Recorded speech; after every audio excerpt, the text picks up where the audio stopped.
friends, welcome to Line and Level। Chart of the week series में आप सभी का स्वागत है। इस सीरीज में आज हम फिर से एक नए चार्ट का एनालिसिस करेंगे।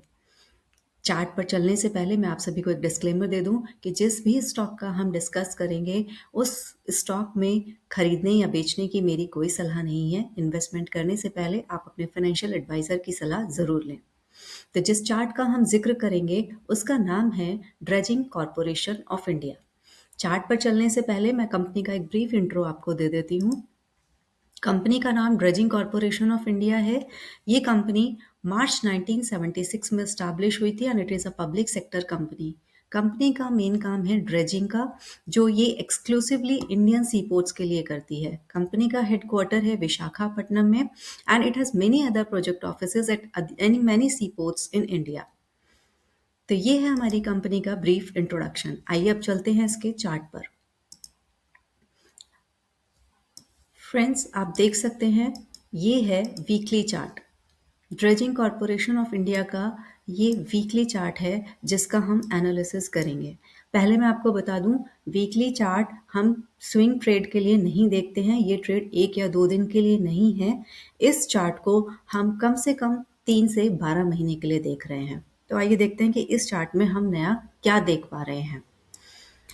इस स्टॉक को अगर आप देखेंगे तो इसने एक हाई लगाया था जुलाई 24 में। यहाँ से इस स्टॉक में एक डाउनफॉल शुरू हुआ और जो कॉन्टिन्यूसली फरवरी 25 तक नीचे आया। आप देख सकते हैं इसने ऑलमोस्ट एक लो लगाया है 500 रुपए का। तो 1400 रुपए से लेकर 500 रुपए तक ये स्टॉक कंटिन्यूसली नीचे की तरफ गिरा है। इसके बाद इसने एक कंसोलिडेशन किया यहाँ पर थोड़े से एक पीरियड के लिए और यहाँ पर एक हल्का पुल बैक आया। इस पुल बैक पर आप नोटिस कर सकते हैं कि थोड़े से वॉल्यूम भी इंक्रीज हुए हैं, बट अगेन यहाँ से फिर एक इसने फॉल दिखाया with a very low volume. यहाँ पर आप कह सकते हैं कि वॉल्यूम बिल्कुल नेग्लिजिबल है। नाउ अगेन यहाँ पर इसने फिर से उठने की कोशिश की है, ये देखिए। और आप देख सकते हैं कि जब जब इसने राइज करने की कोशिश की है तब इसमें फिर से वॉल्यूम इंक्रीज हुआ है। इसमें अगर आप ध्यान से देखेंगे तो आपको एक पैटर्न समझ में आएगा and it's like a rounding bottom pattern. आइए मैं आपको दिखाती हूँ। यहाँ से अगर आप इसमें देखेंगे फ्रेंड्स, तो ये आपको एक राउंडिंग बॉटम जैसा दिखेगा। ये देखिए, यहाँ पर ये एक राउंडिंग बॉटम पैटर्न जो वीकली चार्ट पर हमें शो कर रहा है। इसका ब्रेक नेक लाइन अगर हम मार्क करें तो 933 पर ये इसका एक नेक लाइन है और जो इसने ब्रेक करने की कोशिश की थी 8 दिसंबर 25 को। इस वीक में अगर आप देखेंगे एक अच्छा स्ट्रॉन्ग बुलिश कैंडल है and with a very strong volume. ये देखिए यहाँ पर वॉल्यूम का कैंडल कितना बड़ा बना है। तो हम कह सकते हैं कि ये एक स्ट्रॉन्ग ब्रेकआउट हो सकता है।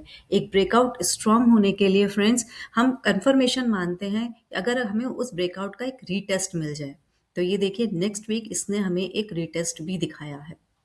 यहाँ पर आप देख सकते हैं जैसे ही गिरने की कोशिश की अगेन इसमें वॉल्यूम फिर से कम हो गए हैं। Now again in this week the stock is trying to rise up. चलिए इसका अब एक हम टारगेट निकालने की कोशिश करते हैं कि अगर हम इसे अपनी वॉच लिस्ट में ऐड करें तो हम इसका टारगेट क्या रख सकते हैं। ये इसकी नेक लाइन है एंड यहाँ से हम इसका लो प्राइस अगर देखते हैं तो दिस। अब इसको हम इसी टारगेट को अगर हम ऊपर की तरफ लेकर चलें तो इट इज समथिंग 1377। मतलब हम ये मान सकते हैं कि पिछले स्विंग हाई को टच कर सकता है। लगभग 1400 रुपए के टारगेट के लिए हम इसको अपनी वॉच लिस्ट में ज़रूर रख सकते हैं। क्योंकि ईयर एंड हो रहा है तो फ्रेंड्स मैं चाहूँगी कि एक बार हम इसका मंथली चार्ट भी एनालाइज करें। ये देखिए, ये इसका मंथली चार्ट है। यहाँ भी आप देख सकते हैं कि वॉल्यूम इंक्रीज हो रहे हैं और ये यहाँ पर भी मंथली ब्रेकआउट देने की कोशिश में है।